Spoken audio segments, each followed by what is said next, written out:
Isa na namang patok at legendaring kainan ang natunton ng biyaheng food trip ni Boss Bill, na kung saan ay napag-alaman namin na halos 40 years ng araw sila nagtitinda dito ng mga nagsasarapang lutong ulam. At bukod pa doon ay nagtitinda rin sila dito ng iba't ibang klaseng nagsasarapang almusal. At ito nga ang legendaring Binas Carinderia na matatagpuan lamang sa Perfecto Street Corner Mercado, Tondo, Manila. At bukas sila dito mula alas 4 ng hapon hanggang alas 10 ng gabi. At pagdating nga ng aming team sa naturang lugar ay inabutan agad namin ang aming pakay. At dito nga ay nahagip din ng aming kamera na niluluto pa lang ang isa sa pinipilahan, binabalik-balikan at dinadayo ng kanilang mga parokyano. Ang kanilang nilagang pata ng baboy na sa halagang 130 pesos ay good for sharing na. At dito nga ay agad na rin kami nagpaalam sa naturang may-ari upang pumalap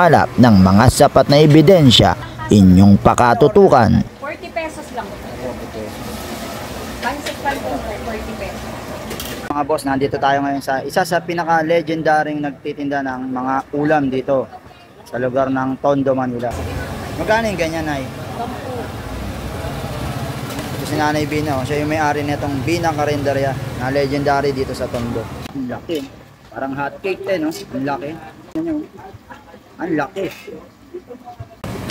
Magkano order nito, Nay? 80 pesos. 80 pesos, guys.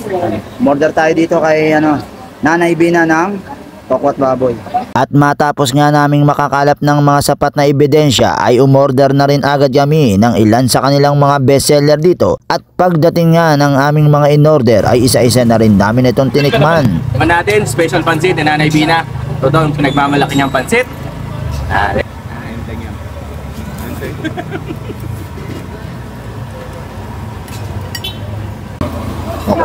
Ilanong pata ng Teo.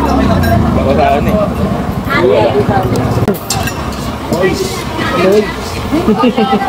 Ayan. Noy daw eh. Noy. Ika po. Baka ang dudaan eh. Pilo. Harap pa. Ito, umorder din tayo ng nilagang pata. Worth 130 pesos. Tignan mo naman. Kahit mga 3-4 na tao kasya dito. Ito yung nilagang pata nila.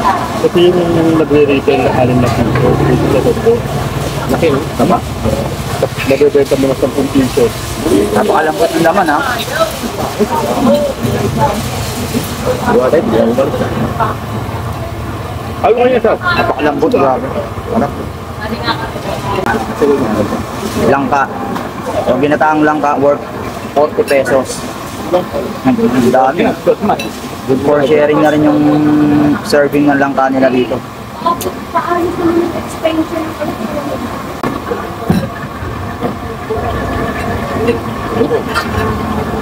Hello ka, sinabing yung deluxe credits? Bye-bye! Magaling ka na nga mag-edit.